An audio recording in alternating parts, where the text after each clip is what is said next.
I feel like I must have done something right because the retention rate is pretty good. Just gonna pack up and go home, I think. My job is done. This second talk, I hope, will be a little bit more interactive and engaging. We spent the first talk talking about broad level psychology of student success and specifically of underperformance, that group of students who could be doing better and yet are not for situational and contextual experiences. And so now that we have that understanding, what are the things that we can do with our messaging, both sort of broad level and individual level, that will convey the basic psychological needs of a student? And let me say this about what we do here. In an educational context, we are asking a lot of the students that are here. We're asking them to stretch themselves where learning happens. Let me be clear about that. So where learning happens is not where you already know something, because then you wouldn't be learning anything. Where learning happens is at the frontiers of your ability, that place that's just beyond what you already know, that you will feel uncertain, you will make mistakes, you will have to raise your hand and be told that's not the right answer. Ideally, we will allow students to live in that space without the pang or anxiety that they will be negatively viewed. That is the culture that we want to create. The goal is optimally being able to do that with the way that we communicate and frame and set up our instruction and our institution to convey that consistently to the students. Is that the case? Probably not. Is it our fault? Probably not. Can we do something? Yes, we can. And I hope that you are able to first believe that you can have an impact in the way that students feel that psychological safety to risk being wrong and push themselves and stretch themselves to learn at that optimal level, and that you have more influence in those experiences than maybe you might give yourself credit for. What I did in the last presentation also was to talk about the subjective experience that is formed and informed by the contextual cues. As I mentioned, you can look at different kind of stimuli and be making interpretations that are different based on the contextual information, right? So here, that character in the middle is either an A or an H based on where it's placed, and the same for the bottom. How do we do that in the way that we talk with our students on a day-to-day basis? How do we inform their understanding of themselves within this context? What I'll start off by saying is that the cues are often much more subtle than we think. To demonstrate that, if you take a look at this image of a typical RA's lab room or office, then you see someone who might be in an engineering or a math program, have a kind of paraphernalia in their office that you might expect, a poster, Star Trek, some sci-fi books, a Coke can, and you wouldn't think twice about it. This is pretty normal. I mean, I'd probably have a lot of these things in my office at some point. And yet, in a slightly different room, where it's actually the same room, but the cues are different, you have something that's a little bit more neutral. Things that maybe not as stereotypically male. So a picture of a nature image. Neutral books that aren't sci-fi, stereotypically male kinds of things, and water instead of Coke. Now, what would you predict? Like, if I asked you to put down money about whether or not this kind of stuff actually has an impact, I would have been the first one to say, I'm not betting on that. I don't think it really matters. And yet, when we bring in participants, female participants, and we have them fill out a survey in one of the two rooms, and then we ask them, how interested are you in pursuing a career in mathematics? Those who saw the stereotypical cues were much less likely to say that compared to those who saw the neutral cues. In fact, almost outperforming the men. What are the inferences that we make from the information that's around us, and what does that information look like? I think my task, my hope here is that we can leave this session with more of a critical view of how we're communicating, both directly but also indirectly in the way that we frame and present things. There was a question earlier about how Santa Fe is sort of seen as a stepping stone for UF. What meaning and impact does that have? How do students internalize that meaning, and how does that translate into whether or not they choose to persist and persevere here at Santa Fe? So I'm going to talk about some examples of how, again, these things might manifest themselves. In addition to just sort of subtle cues, the example I used earlier is if you're a woman in engineering or science field and you're walking down these obscure hallways to get to the bathroom that was placed at the end of the hallway because it was an afterthought, because it was a traditionally male-serving institution, and you're walking down row upon row of pictures of old white guy, and you're left with the question of, what does this mean, especially if you maybe had to leave the room because you weren't understanding something, if the person next to you wasn't being as friendly as you would have liked, and you're now trying to make your way to the bathroom, this question is top of mind, and so the cues in that environment help to inform the answer that you come up with. Well, other kinds of cues are also present that have differential meaning for different groups. And specifically, we're focusing on the groups that are the most vulnerable and the most likely to make negative attributions about those cues. We talked about stereotype threat.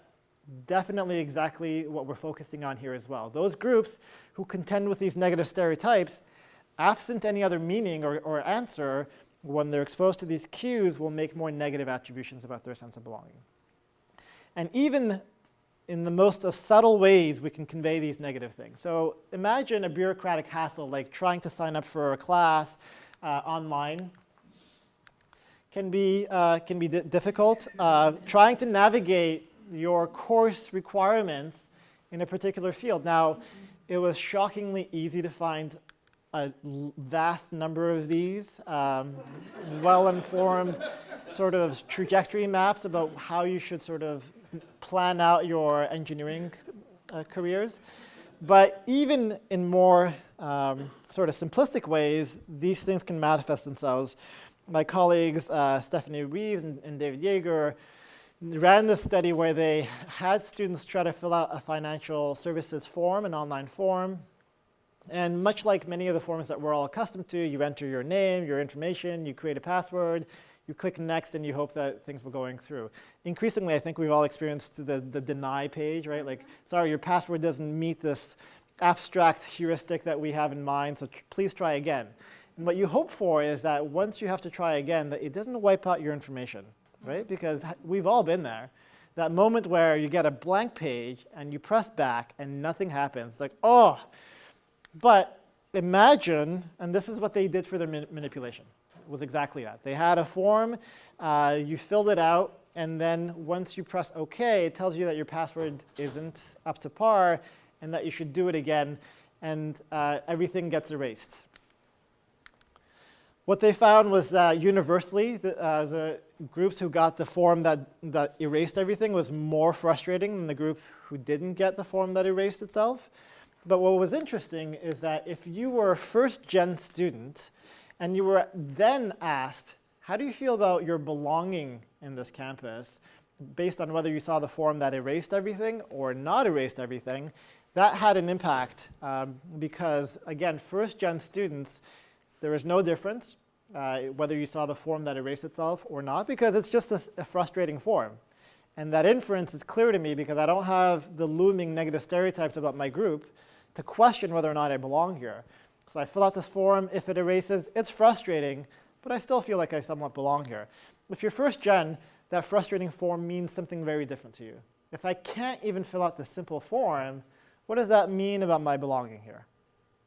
And so being vigilant for the ways in which students experience their day-to-day lives, the communication that we have, is something that we can take on as a challenge to critically view and evaluate.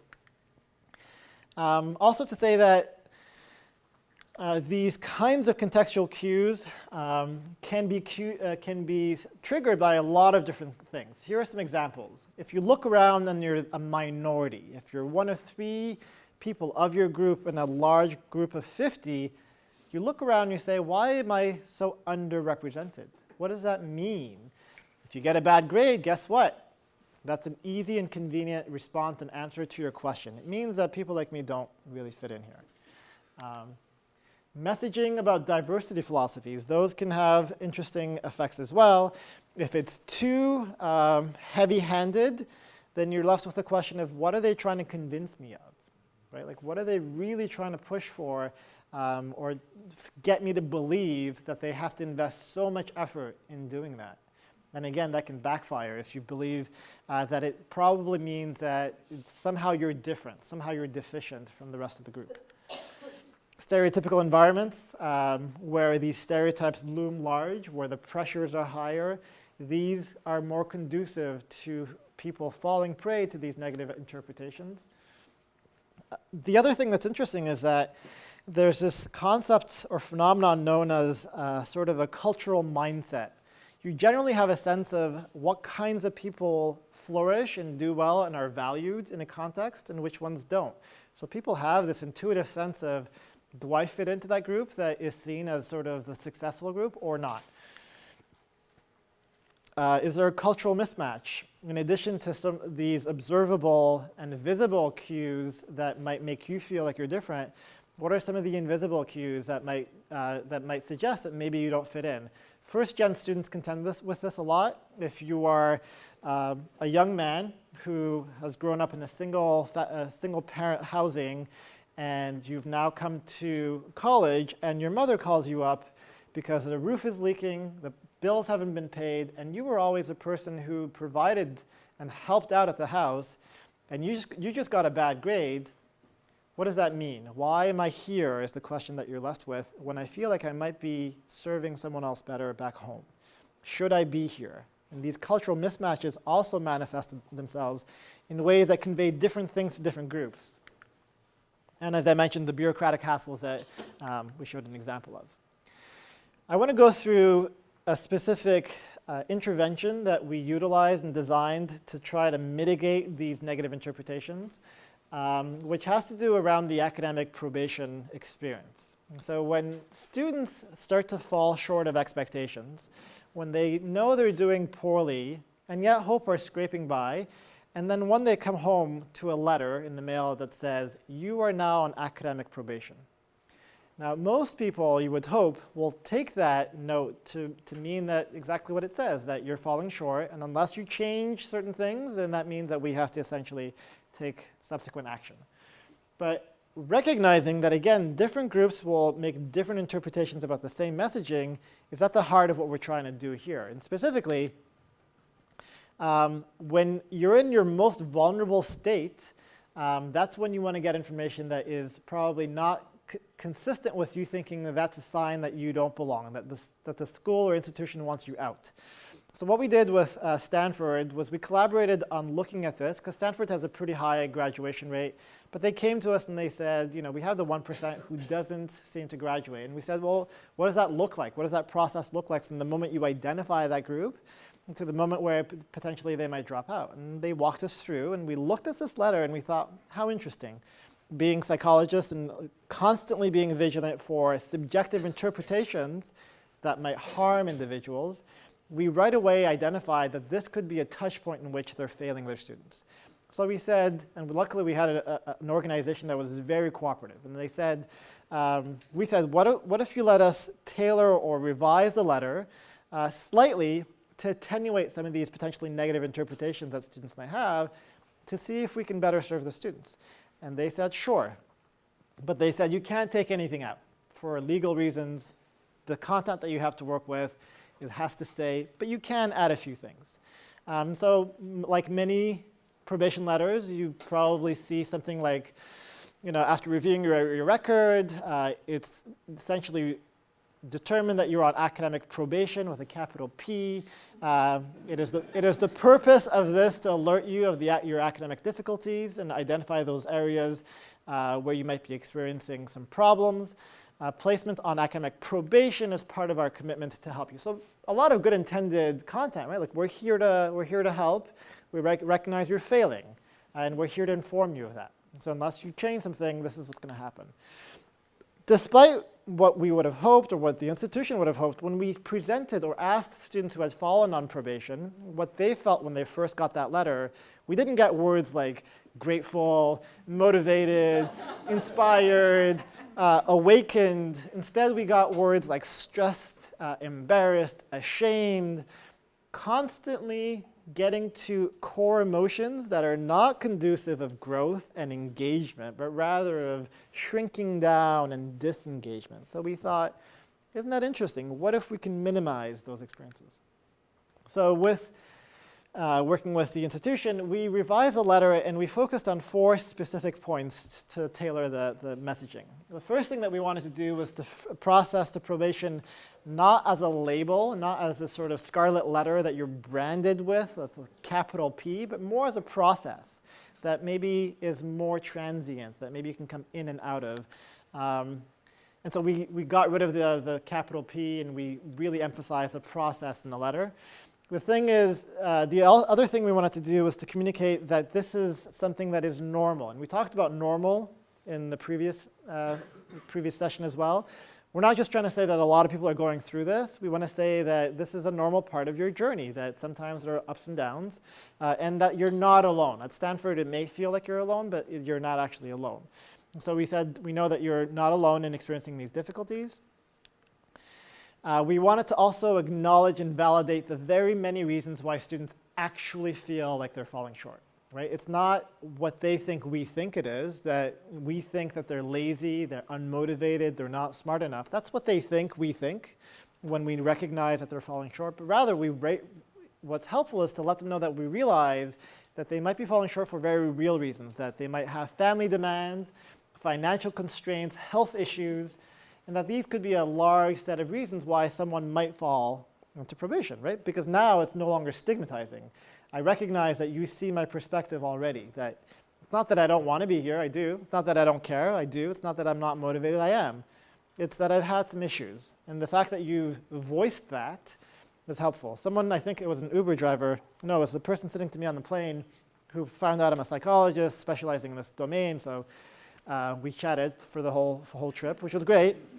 But he was trying to suck out as much information about being a parent that he could. And he talked about the strategy that he has when he's trying to work with his students. He said, with his kids, he said, I've learned the one thing that works really well is to repeat and reframe, right? So like essentially you want them to feel like they're heard and then reframe it in a way that's more validating as well. And essentially that's what this does too, is to repeat what they think they know and to reframe it as something that's normal. It's not a sign that you're somehow not doing what you should be doing. And finally, offer hope that returning to good academic standing is within their reach. We say that we recognize that you might be going through this, but many students have gone through this and they've returned to good standing. And what we did to emphasize that is at the end of the letter, we added quotes or stories from 3 upperclassmen who've fallen on probation, who've talked about their feelings and experiences when they went through that, but then through accessing the resources that were there, were able to get back on academic standing. So just a quick sort of glimpse at what that might look like. The standard letter on your left with the revised letter on the right, with some of these components added in. So again, we couldn't take anything out, but we did add these 4 core elements.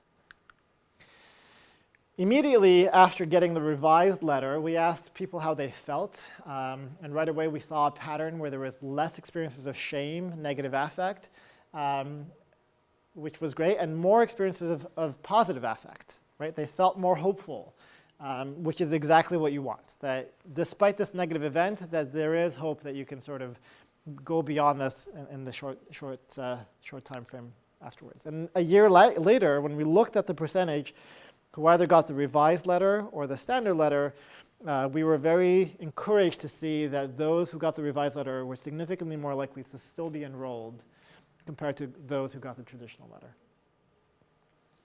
We're working on Shannon Brady, Greg Walton, who are now working on scaling this intervention across a number of institutions, are trying to keep the core essence of that process. But as we mentioned earlier, there is an implementation science to scaling that's also incorporated in this. to be able to create a tailored kind of messaging that is informed from the students. You might have learned or noticed that we didn't begin with the assumptions that the administration had, or even the assumptions that we as psychologists had about what that experience was like for students when they got that letter. We actually engaged the students and asked them, what did you feel like when you got this letter, so that we can then inform the letter to target those experiences. So the scaling project is trying to capture the essence of the process to be able to scale some of this messaging tailoring. Yes? I'm just curious, for the 8% who were suspended and 13%, I'm curious about what their perceptions were. And when the letter was sent to them that they are suspended, was there a difference That's a good question. in the language of the letter, or was it the same because suspension is much more serious than probation? So now they have to sit out a semester and can't come back. So I was just curious about. Yeah, I mean, we've worked on the language around suspension as well, some of the scaling. In this earlier trial, we didn't. We just looked at the process component. And we didn't have huge numbers. I'm not sure that we found any significant effects for those who didn't get back on good standing, but that's a great question, I think. As the scaling projects continues to collect more data, we can get into that question more clearly, but I'm not sure that we have that here. And again, a lot of students do fall on probation for very real reasons. It's not because they're not studying hard enough. It's because they have health problems. They need to withdraw, and sometimes they are reluctant to, even though we've communicated that in a letter. So it is a challenge, and many of these things, if we're able to move the dial even slightly, when scaled, actually means a lot to a lot of students. What I hope that we can draw from the first set of examples is two things. One is that we become committed to a critical review of how we're communicating to our students, being sensitive that subjectively they might be getting something that's very different than what we might be intending to say. And that second, there is a process in which we can employ to revise our messaging that is informed from the students and then tailored in a way that addresses their core psychological needs. So that's the two sort of key, I hope, ideas that we can take away from this one. I do want to now shift gears to more sort of one-on-one kinds of interactions. So looking at mentor's dilemma, the kind of feedback that we give as faculty to our students when they submit their reports or assignments. And then hopefully we'll have a few minutes to talk about growth mindset and what kind of praise or feedback can we give to them if the opportunities arise. So the mentor's dilemma is an interesting phenomenon. So Jeff Cohen first sort of identified this as this tension that you have, and I think someone mentioned this earlier too. Is there a temptation to soften the blow when we're talking, or lower our expectations of students when we're interacting with them, when we're trying to give them feedback? And the temptation certainly is there. Like that's something that was passed on to us from the self-esteem movement, because we want to make them, we don't want to cripple their hopes. We don't want to sort of crush their sense of self-efficacy. Instead, what you want to do is convey that they have room for growth, but you want to quiet the questions that some students are prone to answer in negative ways. So let me say that again. You want to make clear the intentions for why you're providing the feedback that you're giving, so that you quiet the negative interpretations that some groups of students are prone to make. Not that you're trying to change the way you communicate with everybody, but recognizing that a subgroup of them is likely to make negative attributions about the way that you're communicating with them, and being mindful of that so that you can mitigate the negative effect on that group, and that is a subgroup. So in a typical, so this is a study that was replicated by David Yeager as well. What they did is they asked certain classes to assign something, a task that was relatively appealing to students. So when you ask students to write about their hero, they go home, they write pages and pages and pages. Now you as an instructor, your task is to give them feedback on something that is actually personally important and relevant to them. And much like a good instructor would, you would give a lot of sort of substantive feedback in terms of things that are good, but things that can be improved on. But from a student's perspective, they get this piece of paper that they really poured their souls into, and it's sort of marked with red. you would hope that they're able to look at each of your comments and sort of digest it and process it and learn how they can make their work better. But what they see is that you spent your Sunday afternoon basically just pooping on their assignments, which for them might mean like you just think that they're not really smart enough, right? Like you just think that they haven't done a good job. So how do you mitigate that interpretation? Well, the researchers who wanted to see if they could move the dial on this did one of two things. They had the instructors do the feedback, and then right before they handed them back, they attached a sticky note on the assignments that read one of two things. In the control condition, they told them, I'm giving you these comments so that you have feedback on your essay, which says nothing at all, really, when you think of it. It's like I'm doing something right now. Yes, I know. Ironically, and what's interesting is that even when you're saying something that isn't saying something can somehow have a positive effect. So Ellen Langer at Harvard does work on placebos, and she finds in a sort of a classic experiment where people are lined up to make photocopies, and they have they ask a Confederate to see if they can essentially cut in the line. They tell the Confederate to say one of three things. In the first version, in the first condition, the Confederate goes into line and says, oh, can I cut in? I want to make my photocopiers faster. Of course you do. Everybody wants to get their copying done faster. But surprisingly, something like 60% of people let that person in. In the other condition, sorry, let me say that again. In the first condition, and I apologize. In the first condition, the Confederate cuts into line and says, can I cut in, without any explanation. And there we see about 65% of people letting that person in. In the second condition, they give a pretty meaningless explanation like, can I cut in line? I just want to get my copying done more quickly. And even there, where the explanation is not really meaningful and doesn't add much, the percentage jumps dramatically to like 90%. And that's comparable to you getting in line and saying, can I cut in line? I've got to get my copying done because I've got to go pick up my kids from soccer practice, where you actually give a valid reason. So anytime you have something that grammatically sounds like an explanation, people are sort of somehow tricked or fooled into thinking that that's something that they should do. So even with this control condition, where you actually are adding an additional note, you may be doing something inadvertently. But in the treatment condition, what they wanted to do was to mitigate the potential to make negative attributions about your intentions for giving feedback by attaching this sticky note. So here they said, I'm giving you these comments because I have high standards and I know that you can meet them. So you want to convey high standards and assurances that the student has the potential to meet them, which is the basis for why you're going through the effort of putting down so much comment. Now the critical part is that you've now given an explanation for why you've given that feedback. Where left to their own devices, those students contending with negative stereotypes are often left with the conclusion that obviously you don't think they're smart enough. So you need to clarify that. You need to quiet the negative attributions that people have for why you're doing what you're doing. And what they found was that the individuals who got the revised letter just across the board were twice as likely to resubmit voluntarily their assignments a week later when given the chance, but that most of this effect was actually driven by those underrepresented groups.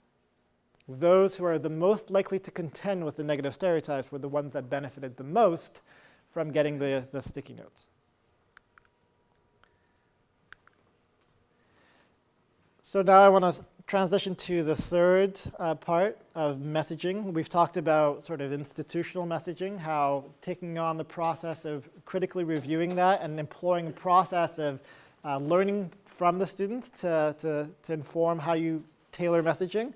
Then to sort of the feedback that you give, recognizing that in moments of critical evaluation, students are left to wonder, why am I being given this information? Why am I being given this feedback? And trying to quiet those doubts that certain students are disproportionately likely to make in terms of their worth and their capacity here. The third aspects of feedback has to do with praise that we give to students. I'm not going to bore you with the with what you probably already know in terms of growth mindset, which is Carol Dweck's observations that people tend to have one of two heuristics or representations about talent or ability. So how you think about and how you see talent and ability actually can differ. You can see talent and ability as a set of fixed traits that some people have more or less of, or you can see them as this sort of process that's malleable that you can acquire more of when you exert effort and employ effective strategies. And this distinction with how you see the same thing actually has differential consequences. If you're likely to see effort and intelligence as something that you can acquire through effort, then you're more likely to persist when things get hard. You're more likely to try to stretch yourself and try new things, and less likely to shy away from challenges. Because if you think that intelligence is fixed, then when things get hard, that becomes evidence that you're not one of the smart ones, and you say, what's the point trying any further? But something that was born out of this research is recognizing that sometimes we instill a bit of a fixed mindset among our students by the praise that we give them. So despite our best intentions of wanting to validate them and encourage them, when they do poorly or when they do well, the feedback we give them gives them a sense of what we value in terms of their worth. And we can show that we value their performance and their outcomes and their grades, which is more likely to instill a fixed mindset that what matters is my metrics, that I can demonstrate that I am a smart person, or that what we value is the process of learning and the process of growth, independent of the outcome. So let's walk through some examples of what that might look like. We were mentioning some language that we can use. These are hopefully some language recommendations that you can take with you. Recommendation is generally to try to avoid any kind of feedback that focuses on person traits or person characteristics. So things like saying you're brilliant, you're smart, you're beautiful. What that does is it conveys to the individual that what they think you value are these individual different traits as opposed to the process that ultimately leads to growing. So if you say you're brilliant after they've done something well, then they become worried of not being able to verify that they're brilliant if they don't do well next time. So although it's tempting, and I do it myself with my kids, it's tempting to say, good job, I think you're brilliant, or good job, that's really smart. It may not benefit or serve us in the long run. My wife still calls our children beautiful, and I say, oh, you know the work, don't do that. But we're all fallible in many ways. And so being at least critical in terms of when we should or when we shouldn't employ these strategies, at least will help us navigate when it really matters. And one of the things that we can do is recognize that it's not just an opportunity to give praise when people do well, but also when people do poorly, or the other way around. Not only when people do poorly, but also when they do well. And to make sure that you stay away from praise that is person-focused, and instead is process-focused. So what does that look like? I know that school used to be easy for you and you feel like the smart kid all the time. But the truth is that you weren't really using your brain to the fullest. I'm really excited about how you're stretching yourself now and working to learn hard things. Notice how this can be applied to someone who has just done well. So a student who comes home and maybe gets like 95%, or a student who comes home and got something significantly worse. Both of these conditions apply for this kind of praise, because the student who did well, you're almost saying like, how can we stretch you a little bit more now? Great, you've mastered this, but how can we stretch you more? And the student who hasn't done well, they realize that they were just put to a lower standard in previous stages, and the standards have been raised. And again, recognizing that if you put in place the effort and the process, there's no doubt that the outcomes will come. Consistency matters too. We can be mindful that one student might be vulnerable to a fixed mindset. And so in the language that they use, maybe they say, I'm just not a math person, I'm just not a science person. Wanting to be intentional with how we communicate with them. But then while they're there, we might talk about a different student and say, that person's really pretty brilliant in terms of how they're doing. That conveys to them a double standard that you're not really consistent. Being also intentional with how we react ourselves to what we construe as being positive or negative outcomes. If we ourselves in front of our children get a letter in the mail saying that funding application you just applied for was denied, or that the course evaluation that you just got back was pretty negative, and we just get upset and start to swear and just get depleted and demotivated, that conveys something to our students. It conveys to them that what matters is always doing well. And instead of potentially seeing the opportunity for growth in those moments of failure, they infer that what matters to you is you demonstrate success throughout your whole journey. The other thing that I might have alluded to earlier, when we're thinking about mindset, one of the ways it manifests itself is through this expectation that you are able to master new content quickly and perfectly. This idea of this notion, or this language even, of perfect and excellence has come back to harm us over and over again. When you think of perfect, or you think of learning as something that's supposed to happen quickly, you're sort of stripping it of the process that it actually deserves. Sometimes truly spending time with and sitting with difficult content is the best way to internalize it and deeply process it. So instead of moving away from that and shying away from that and telling people that it's actually good if you learn something quickly, you get it right the first time, then we can actually say that that's not the case. In fact, you might have done that quickly, or you might have done that really without any making mistakes, but what have you missed out on learning when you could have taken your time, when you could have maybe stumbled a few times and learned more from those? You know, in Silicon Valley, they have this motto of fail often, fail early, which I think if we could sort of convey more convincingly to ourselves and to students, that can serve them as well. Not being kind of scared for not getting the right grades or the right answers, but recognizing that in those moments of failure, in those moments of struggle, is exactly where you want to be spending your time, is exactly where learning happens, because ultimately that's what you're here for. Not the grades, but the process. And you know, even for me, as I talk about this and I see people sort of learning to have an evolved way of looking at this, it's still hard to disentangle yourself from what we've been taught, which is, come on, like grades matter, outcomes matter. And I know that, and I'm not sort of blind to that, but how can we refocus our efforts, our energy, and our faith that the process will carry you through to the outcomes that you want, right? And not worry so much about the varying outcomes that come along the way, but invest in the process that will ultimately lead you to a longer-term sense of fulfillment. One of the things I try to recommend whenever I have the chance to is, how do we spend that first day of class with our students? What do we do? Yes, we go over the syllabus. Fantastic. Here, on official paper, are all the outcomes that I expect you to meet. And this is the emphasis of this work. This is what we're going to spend the next 2 to 4 months on. This is what I care about. In the first 5 minutes, that's what they're given. Instead, could you inject 10 to 15 minutes of a conversation around what are we doing here, your own trajectory into how you got here, to personalize that you are human, and that when things get hard or when they struggle, that maybe they can relate to you. And that ultimately, sure, while you may have a set of set standards to meet, it's not the primary goal of what you're there to learn.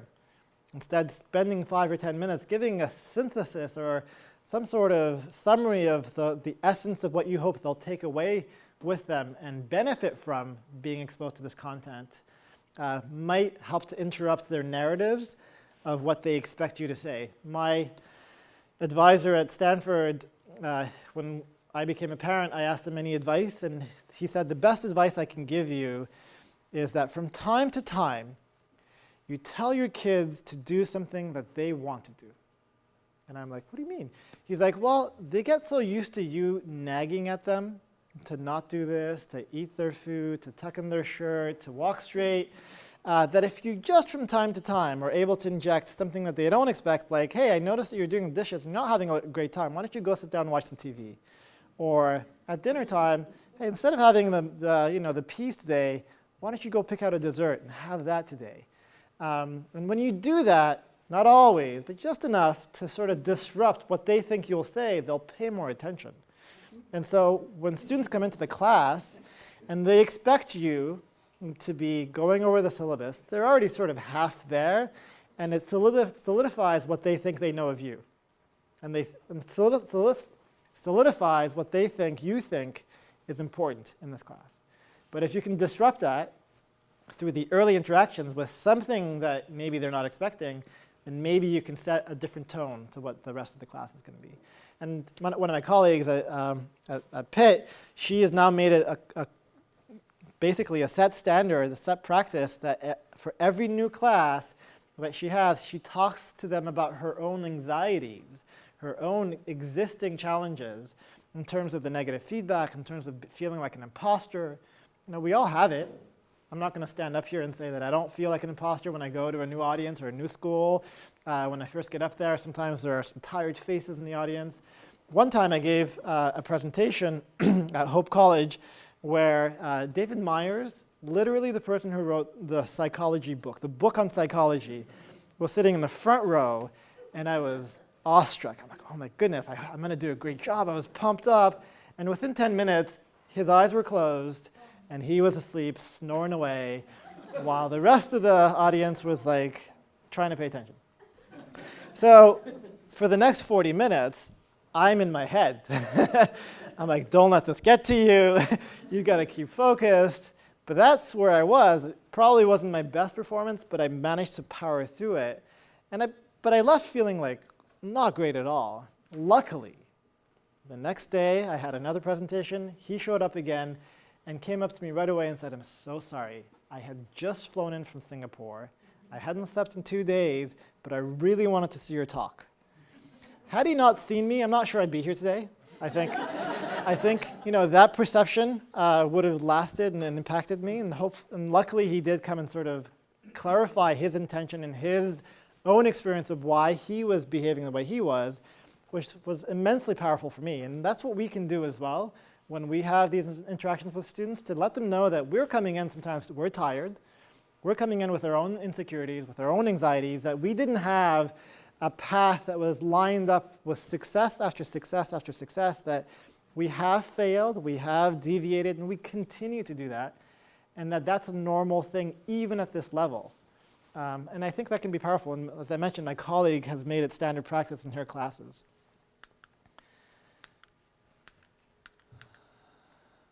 What I want to try to end with a little bit is this notion that some of the folks who focus on growth mindset have identified and termed a false growth mindset movement. When we have an idea that's relatively easy to grasp, it's tempting to take away the simple sort of nuggets that you remember the best and strip it of the nuances that really define it being a robust practice. And growth mindset is certainly one of the examples where people think if you just tell them it's about effort, then that will convey that what matters is the process and not the outcome. But it's not about that. It's about effort, it's about experimentation, it's about accessing the resources that are there. It's about the utilization of novel and effective strategies. So if something doesn't work, if you keep pounding away at it with the same strategy, it's not going to work. And if you have tendencies to have a fixed mindset, and you're told to just try a little bit harder, and you do, but then you don't get the results, then that sort of more solidly instills a fixed mindset in your mind, because you say, I didn't believe I was smart, but I tried, and I still couldn't get the outcome that I wanted. And unfortunately, that's what we're seeing, that some people are walking away with exposure to growth mindset without understanding its true essence. And I hope that we can try to be vigilant of that. And what I hope to do is to do two things. One is that recognizing that because it's common language and common practice now to think and talk about growth mindset, that there's sort of growth malpractice of those essences. And usually you are able to identify the symptoms of a false growth mindset by looking at things where people just praise effort alone, telling someone that they can do anything. I mean, if you do that, I think your intentions are right, but you have to be able to legitimately substantiate that with the process that's required. You don't want to instill false expectations. You can do anything, just try. That's not true. What you can do is say, here's what you want to do.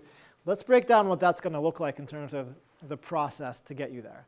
And if you think it's worth it and you're willing to commit to it, then yes, you can get the outcomes. But if it turns out that you're sort of naive about the process, then you're not going to get these outcomes, although you may want to. Blaming students' mindset is something that we're seeing now. So because we're now savvy in the growth mindset, whereas before people used to say, that kid's not doing well, it's clearly because he's not smart enough. We don't do that. We don't use that as much anymore. Now we're seeing the same behavior where faculty and educators disengage from their students because they say they're not doing what they should be doing and they're not learning because they don't have a growth mindset. Sure, different words, same effect. And you're giving up on those students because you think they have the wrong mindset. And so I think that's a hazard to look out for, something that we all sort of fall prey to as well. Not walking the walk, as I mentioned, you want to make sure that you and your own responses and your own reactions are able to highlight that what matters to you is the process. Angela Duckworth talks about how whenever she gets a review on her papers that have been rejected, she emails all her graduate students for them to see the harshness of the feedback that she gets so that they don't think that Angela Duckworth's every paper that she submits is sort of accepted without condition, and that more often than not, the reviews are actually quite negative, despite the amount of work that went into a project. So I think this can show that what matters to you is not just the outcomes, but the process itself. And then not truly, and this is a hard one, I'm going to end with this. Not truly seeing potential as potential. And what I mean by that is that we may talk about this, we may even use the language that is shared here or elsewhere that we think conveys a growth mindset and fosters a growth mindset. We may even be mindful of the way that we react in front of others when we get bad grades or bad outcome. But if we're not able to see our own potential and our students' potential for growth, then none of this will really sort of move the dial as much as we would like it to. There is one of the most classic social psychology studies back in the 60s where they went to the classroom, second grade classrooms, and what they did at the time, standardized testing was really sort of taking off, and everybody wanted to know how they can gauge their students' intelligence based on these various testing tools. And so these researchers, Rosenthal and Jacobson, went into these classrooms and they told these teachers that we have this tool, this assessment tool, that will clearly help you identify which one of your students are the bloomers and which ones are unfortunately not as likely to bloom in the long run. And we have this data, we have this tool, and we're going to give it to you, so we're going to ask you to give this to your students, have them fill it out, and then we'll tell you based on the results which one of your students are going to bloom and which ones are not. So they did this, the students filled out the surveys, they got the responses, and then they handed over a list of names to the teachers who were identified as being the bloomers, and therefore everybody else was not. And all they did was to walk away and see what happens. Now what they didn't tell the teachers was that this tool was completely bogus. The list of names was randomly drawn. You can't do this kind of research anymore. It's sort of, but we are grateful for their pioneering work because what they found was powerful. And what they found was after a year of coming back, having given a random list of names to the teachers, who do you think was doing well and who do you think was not? The random bloomers. And they asked the teachers, they said, what are you doing? Like, what did you do? This name was completely arbitrary. How could you have failed your students? And the teachers were like, I have no idea what you're saying. I mean, I treated all my kids the same. In their minds, this was true.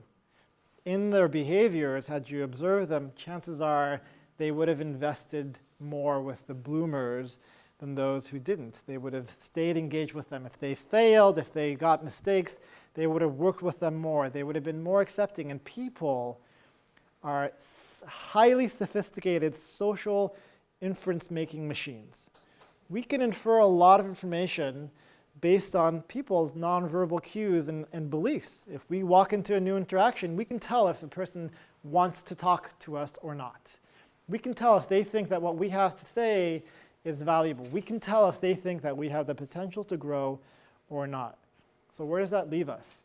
It leaves us with trying to look internally to see what our core beliefs about potential are, and sometimes try to catch ourselves when we make convenient attributions about why people are performing the way that they do.